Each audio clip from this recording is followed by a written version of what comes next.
Hello friends, welcome again. दोस्तों, आने वाले सर्दियों के लिए अगर आप अपना गार्डन को डेकोरेट करना चाहते हैं, कलरफुल लुक देना चाहते हैं, तो अपने गार्डन में ये जो प्लांट है क्रिसैंथेमम या गुलदाउदी ज़रूर ऐड कीजिए। ये इतने सारे कलर्स में आते हैं कि आप परेशान हो जाएंगे कौन सा प्लांट लेना है, कौन सा कलर सिलेक्ट करना है। और उस प्लांट की एक खासियत है कि ये बहुत चीप होता है, आपको 30 से लेकर 40 रुपीज़ तक उसका छोटा प्लांट मिल जाएंगे। लेकिन अगर आप नर्सरी से एक बार ये प्लांट खरीद के ले आए तो आपको फर्दर नर्सरी जाना नहीं पड़ेगा। एक प्लांट से आप उसका कई सारे प्लांट बना सकते हैं।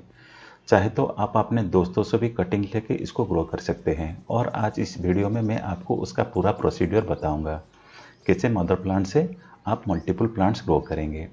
उसके लिए आपको एक मदर प्लांट चाहिए। मेरा जो मदर प्लांट है लास्ट ईयर से मैं उसको सेव करके रखा था। फ्लावरिंग हो जाने के बाद कैसे मदर प्लांट को नेक्स्ट ईयर के लिए सेव करना है, उसके ऊपर मेरे चैनल पर एक सेपरेट वीडियो अवेलेबल है। आप चाहे तो उसको विजिट कर सकते हैं। उसका लिंक जो है मैं डिस्क्रिप्शन बॉक्स और आई बटन दोनों में अवेलेबल कर दूंगा। तो चलिए वीडियो पर आगे बढ़ते हैं और जानते हैं कैसे इस प्लांट को फिर से प्रोपेगेशन करना है।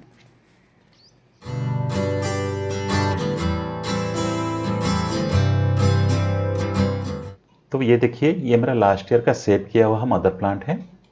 मदर प्लांट तो नहीं बोल सकते हैं, क्योंकि जो मदर प्लांट था जिसमें फ्लावरिंग हो चुका था उसको हमने डिस्कार्ड कर दिया है। और उसका रूट रीजन में जितने भी बेबी प्लांट्स निकले थे, उस बेबी प्लांट्स को हमने केयर करके उसी तरह प्रोटेक्ट करके रखा था। और देखिए, सारे प्लांट्स काफ़ी हेल्दी हैं। उसमें जितने भी ब्रांचेस आपको दिखाई दे रहे हैं, सारे ब्रांच में किसी भी तरह का इंसेक्ट या माइट्स या मिलीबॉक्स का अटैक नहीं है। और जब आप प्लांट कटिंग लेंगे, प्लांट का हेल्थ देख के आप उसको कटिंग लेना है। प्लांट जितना हेल्दी रहेगा उसमें से जो कटिंग्स लेंगे, सारे कटिंग्स बहुत इजीली ग्रो कर जाएंगे। तो चलिए जानते हैं कटिंग्स कैसे सिलेक्ट करना है। कटिंग्स लेने से पहले आपका जो टूल्स है उसको अच्छी तरह से सैनिटाइज कर दीजिए। और पहला बात ध्यान देना है कटिंग का लेंथ। कटिंग का लेंथ कम से कम 3 से 4 इंच होना बहुत ज़रूरी है। ज़्यादा छोटे होने पर ये मिट्टी में गलने का डर रहता है और ज़्यादा बड़ा होने पर उसमें रूटिंग होने में डिले होगा। और जो सेकंड चीज़ का ध्यान देना है, उसमें किसी भी तरह का मिलीबग्स या माइट्स का अटैक ना हो, उसके ऊपर ज़रूर ध्यान दीजिए। क्योंकि ये जो है पत्ते का जूस खींच लेते हैं और प्लांट को रूटिंग होने में काफ़ी डिले होता है, या फिर प्लांट जो होगा इतना हेल्दी प्लांट्स नहीं होगा। तो ये दो चीज़ के ऊपर आपको ज़रूर ध्यान है। कटिंग का लेंथ जो है 3 से 4 इंच का होना चाहिए और उसमें किसी भी तरह का मिलीबग्स या माइट्स का अटैक ना हो। ये दो चीज़ के ऊपर ध्यान देके आपको कटिंग सिलेक्शन करना है। और आपको जितना रिक्वायरमेंट है उससे 3-4 ज़्यादा कटिंग लीजिए। अगर 2-4 कटिंग अगर आपका ख़राब भी हो जाएगा तो आपका प्लांट्स का नंबर के ऊपर कोई इफेक्ट नहीं पड़ेगा। कटिंग्स लेने के बाद अब बारी है पॉट सिलेक्शन करना। इसके लिए जो पॉट सिलेक्शन करेंगे उसमें अच्छा ड्रेनेज होना बहुत ज़रूरी है। ये देखिए, ये जो मैंने पॉट लिया है इसमें मल्टीपल ड्रेन होल्स हैं। इसमें बिल्कुल पानी रुकना नहीं चाहिए। पानी रुकने पर ये जो स्टेम है, स्टेम सारे आपका गल जाएंगे, सड़ जाएंगे और आपका रूटिंग नहीं होगा, प्लांट आपका डैमेज हो जाएगा। तो उसके लिए जो भी पॉट लेंगे अच्छा ड्रेनेज होना बहुत ज़रूरी है। उसके बाद ये जो ड्रेन होल के सामने कोई भी एक पुराना कपड़ा का पीस लेके कट करके उसके ऊपर रख देना है, क्योंकि ये होल्स थोड़ा बड़ा साइज का है, ड्रेनेज के लिए मैंने बनाया है। अगर उसके ऊपर ये कपड़ा आप रख देंगे तो आपका जो सैंड या मिट्टी जो भी आप उसमें अंदर डालेंगे, उसमें से ओनली पानी नीचे ड्रेन आउट हो और आपका जो सैंड या मिट्टी नीचे ड्रेन आउट ना हो, उसके ऊपर ध्यान देना है। तो यह कपड़ा रखने के बाद उसके अंदर मैं रिवर सैंड ऐड करूँगा। सैंड इसीलिए लिया हूँ क्योंकि ये सैंड का ड्रेनेज सिस्टम बहुत अच्छा रहता है और ये रूटिंग होने में बहुत मदद करता है। साथ में जब ये प्लांट को आप दूसरे पॉट में शिफ्ट करेंगे, उसी टाइम पर आप उसको आसानी से निकाल सकते हैं विदाउट डैमेजिंग द रूट्स। तो इसीलिए मैंने रिवर सैंड लिया है। तो रिवर सैंड से इस पॉट को अच्छी तरह से फिलअप कर देना है। उसके बाद उस सैंड के ऊपर हमें पानी ऐड करना है। पानी इसलिए मैंने दिया है क्योंकि ये जो सैंड है थोड़ा लूज कंडीशन में पॉट में है। अगर उसमें हम प्लांट लगाएंगे और उसके बाद पानी देंगे तो आपका प्लांट हिल जाएगा। तो पहले हम उसको पानी देके थोड़ा सेट कर देंगे, सो दैट जब प्लांट लगाएंगे तो ये हिलने का डर नहीं रहता।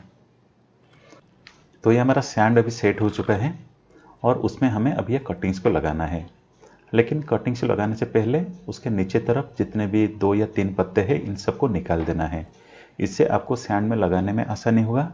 साथ में ये प्लांट के लिए जितना मॉइस्चर रिक्वायरमेंट है उस मॉइस्चर रिक्वायरमेंट को कम करता है और प्लांट के ऊपर कम स्ट्रेस डालता है, जिससे कि प्लांट आपका सूखने का डर नहीं रहता और इजीली रूटिंग हो जाता है।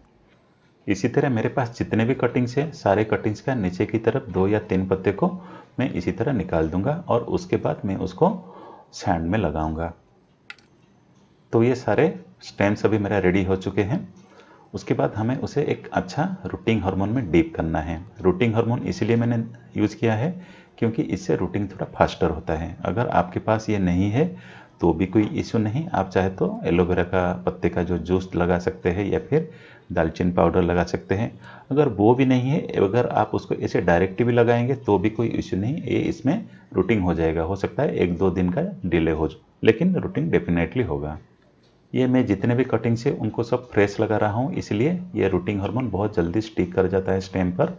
अगर आप उसको थोड़ा डिले में लगाना चाहते हैं तो उसके बाद आप उसको पानी में थोड़ा डिप कर दीजिए, उसके बाद रूटिंग हार्मोन में डिप कीजिए, ये रूटिंग हार्मोन पकड़ लेगा। ये हो जाने के बाद उस पॉट में 6 से 7 ऐसे स्टिक लेके होल करना है और ईच होल में एक एक स्टेम लेके उसके अंदर डालना है और हल्का प्रेस कर देना है। इसी तरह जितने भी कटिंग्स है सारा कटिंग्स को इस पॉट में मैं लगा दूंगा। ये एक ही वेराइटीज़ का प्लांट है, तो उसी तरह मेरे पास जितने भी वेराइटीज़ का प्लांट है सबको अलग अलग पॉट में मैं इसी तरह लगा दूंगा। तो ये अभी मेरा जितने भी कटिंग से सारे लग गए हैं। उसके बाद उसको जो फर्स्ट टाइम वाटरिंग करेंगे तो थोड़ा हल्का वाटरिंग कीजिए, क्योंकि ऑलरेडी सैंड में मॉइस्चर अवेलेबल है और हम एडिशनल वाटर दे रहे हैं सो दैट ये जो सैंड है और थोड़ा सेट हो जाए स्टेम के साथ। देखिए ये डालने के टाइम पे भी ये आपका जो प्लांट थोड़ा सा हिल जा रहा है, लेकिन ये 1-2 दिन के बाद जब उसका रूटिंग हो जाएगा ये अब हिलने का डर नहीं रहेगा। इसी तरह मेरे पास जितने भी प्लांट्स है सारे प्लांट्स को मैंने अलग अलग पॉट में लगा रखा है और सबका अलग अलग कलर है, सबका अलग अलग वेराइटी है। तो जब मैं उसको फिर से पॉट में सीट करूँगा मुझे आसानी होगा उसको सिलेक्ट करने में। एक ही पॉट में मैं एक ही कलर का प्लांट लगाऊंगा। ये सारे कटिंग्स लग जाने के बाद इन सबको कम से कम 6 से 7 दिन के लिए ऐसी जगह में रखना है जहाँ पर उसके ऊपर डायरेक्ट सनलाइट ना पड़े, लेकिन इनडायरेक्ट सनलाइट उसके ऊपर पड़ना चाहिए। वाटरिंग जब करेंगे जब उसका टॉप 1 इंच ड्राई हो सैंड, उसी टाइम पे उसको वाटरिंग कीजिए। ओवर वाटरिंग बिल्कुल मत कीजिए, अदरवाइज ये सारे सड़ जाएंगे। और बारिश से तो पूरा बचा के रखिए, क्योंकि ये बारिश के मौसम में आप उसको लगा रहे हैं तो बारिश का पानी जहाँ पर ना पड़े उसी जगह में उसको रखना है। उसके साथ साथ और एक चीज़ के ऊपर बहुत ज़्यादा ध्यान देना है, प्लांट में किसी भी तरह का मिलीबग्स या माइट्स ना लगे उसके लिए एवरी 3 to 4 डेज के इंटरवल में नीम ऑयल का एक स्प्रे उसके ऊपर ज़रूर ऐड कीजिए। यह प्लांट को उनके अटैक से बचाता है और प्लांट बहुत जल्दी ग्रो कर जाता है।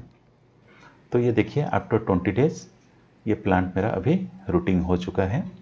अभी मैं उसको शिफ्ट नहीं करूँगा क्योंकि मेरे यहाँ बहुत ज़्यादा बारिश चल रहा है। जैसे ही मैं मिट्टी और पॉट रेडी करूँगा ये सारे प्लांट्स को इंडिविजुअल पॉट में मैं शिफ्ट करूँगा और उसके ऊपर मैं एक सेपरेट वीडियो फिर से अपलोड करूँगा। तो ये हो गया कंप्लीट प्रोसीड्योर, कैसे आप स्टेम कटिंग से आप उसको रूटिंग करके नेक्स्ट ईयर के लिए लगा सकते हैं।